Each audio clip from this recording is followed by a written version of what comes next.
free market economies. Well, the third leg of that equilateral triangle for me is the culture, and we're going to stumble on it week after week after week till we get an understanding of how important culture is to people's lives around the world. After all, it's not only how they make meaning, it's how they form their basic identity. And without a basic identity, there'll be little progress. And the way we sort of put it a lot of times, you know, without our stories, how would we know it's even us? And without knowing the stories of others, how can we possibly know who they are?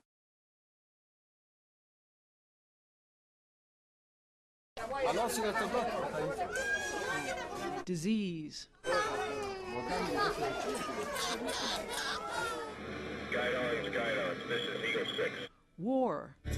The 101st Airborne Division's next rendezvous with destiny is north to Baghdad.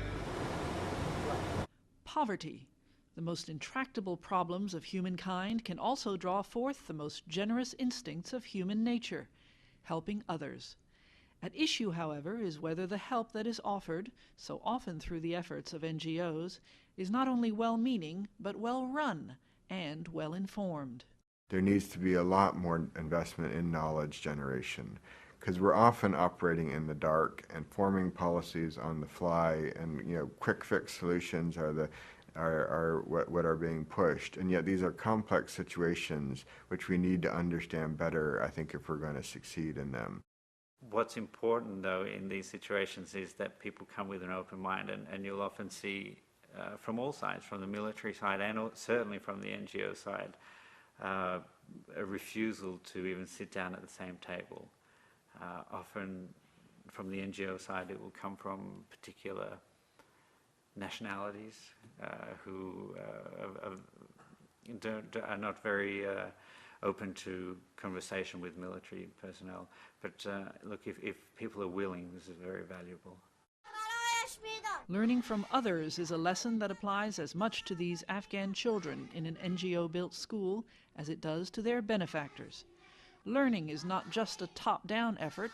All actors in the field of reconstruction and healing agree that they have much to learn from each other, as the participants in the Princeton Colloquium have done. The discussions that are going on in the corridors, the questions people are asking, you can feel knowledge being gained and distributed and thinking being changed. And I will come out of this with a different understanding of the role of non-governmental organizations as the Dean of a School of Public and International Affairs. Others who are in the business will be thinking differently. We all have a role and we all need to do something, and we can't say this is a job that the government needs to do, or the NGOs or the multilaterals or WHO or the UN system. It needs a coordinated, concerted effort. We all need to play a role, whether you're in the civil society or the private sector or governments. We all have to come together.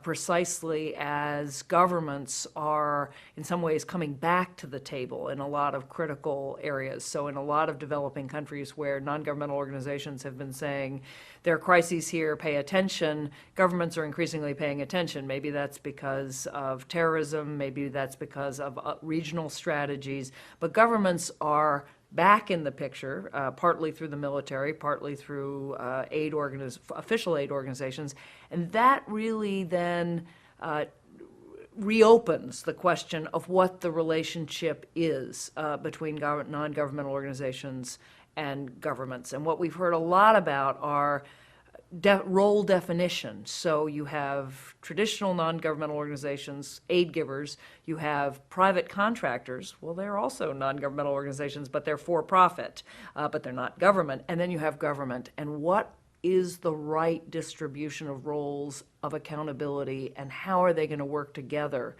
given that they each have distinct roles to play? There's consensus on the questions more than the answers, but it's a very exciting time to be looking at these questions.